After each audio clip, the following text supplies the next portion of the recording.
Hello everyone, কেমন আছো সবাই? অনেক দিন পর নিয়ে আসলাম একটি নতুন ট্রাভেল ব্লগ। আমরা হঠাৎ করেই একদিনের প্ল্যানে বের হয়ে যাই কক্সবাজারের উদ্দেশ্যে। এবারে আমাদের ট্যুরের সঙ্গী ছিল আয়নায়েতের ফ্রেন্ডস এবং তাদের প্যারেন্টসরা। আমরা হাইওয়ে রোডে রেস্টুরেন্টে নেমে সকাল এবং দুপুরের খাবারটা সেরে নেই। সেদিন প্রচণ্ড বৃষ্টি থাকায় ঢাকা থেকে কক্সবাজার পৌঁছতে আমাদের প্রায় 10 ঘন্টার মতো সময় লেগে গেছে, কিন্তু জার্নিটা সবার জন্য অনেক আনন্দদায়ক ছিল। পুরোটা রাস্তায় আমরা ছোটরা বড়রা সবাই মিলে গান করতে করতে হই হুল্লোড় আড্ডা দিতে দিতে কক্সবাজারে পৌঁছেই যাই।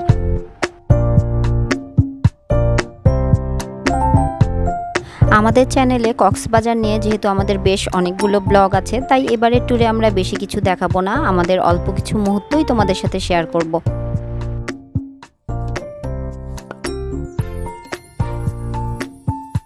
এখন আমরা প্রবেশ করছি বঙ্গবন্ধু টানেলের ভিতর দিয়ে।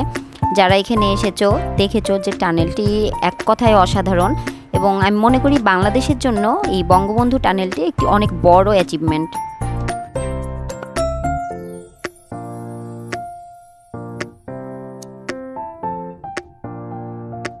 আমরা এইমাত্র কক্সবাজারে আমাদের হোটেলে পৌঁছালাম। আমরা এবার উঠেছি হোটেল দি কক্স টুডেতে।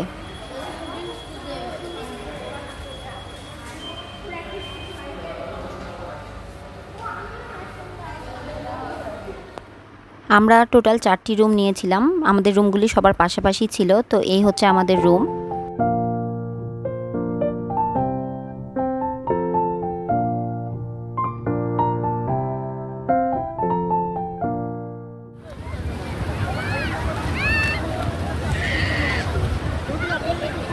রুমে লাগেজ রেখে ড্রেস চেঞ্জ না করেই আমরা ফার্স্টে চলে যাই বিচে, কারণ আমাদের পৌঁছাতে সন্ধ্যা হয়ে গেছিল প্রায়, আর একটু পরে গেলে হয়তো বা আমরা এখানে সূর্যাস্তটা দেখতে পেতাম না।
আয়াত এখানে বসে ভলক্যানো বানানোর চেষ্টা করছে অনেকক্ষণ থেকেই।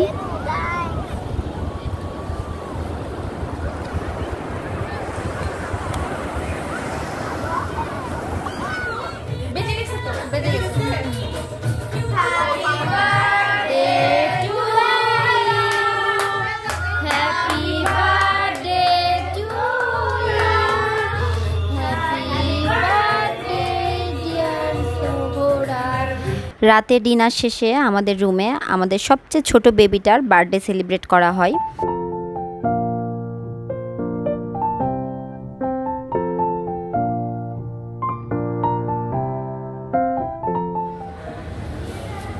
পরের দিন সকালে ব্রেকফাস্ট শেষে আমরা আবার সবাই মিলে বিচে যাওয়ার জন্য রেডি হই।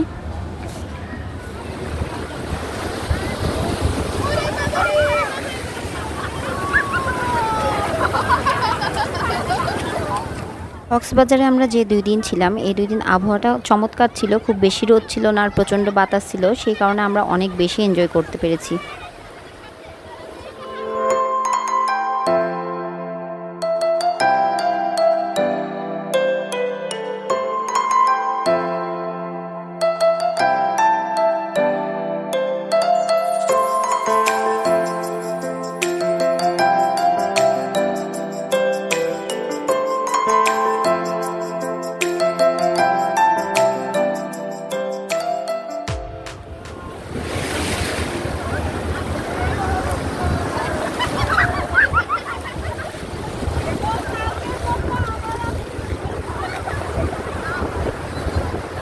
এই যে দুই আপা বসে আছে।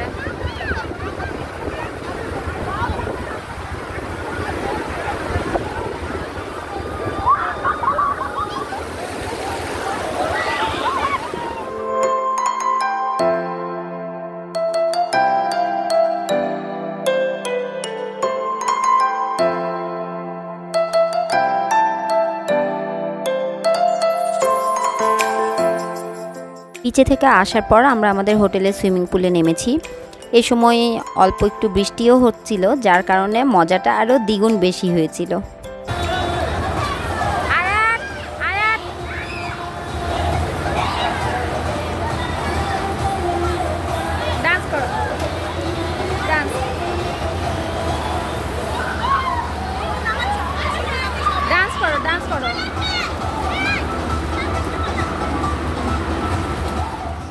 দুপুরে লাঞ্চের পর আমরা সবাই মিলে এখন ঘুরতে বের হই।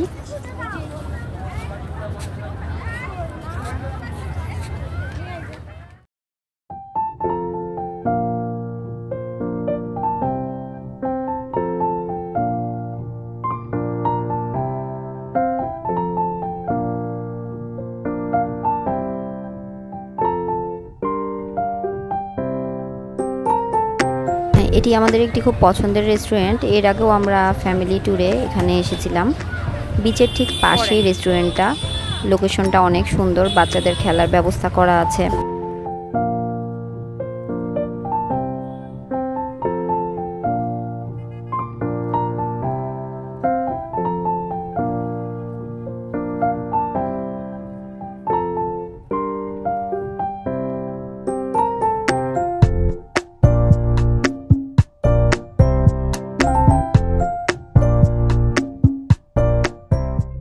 একটু পরে আমরা এখান থেকে চলে যাব। কালকে সকালে আমাদের রওনা দিতে হবে। রাস্তায় প্রচুর জ্যাম, তাই কালকে সকালে আমরা খুব তাড়াতাড়ি সবাই বের হব। তো এই ছিল আমাদের এবারের ট্যুরের ছোট্ট একটি ব্লগ। কেমন লাগলো জানিয়ে কমেন্ট করবে, আর অবশ্যই আমাদের চ্যানেলটিকে সাবস্ক্রাইব করে পাশে থাকবে। আল্লাহ হাফেজ।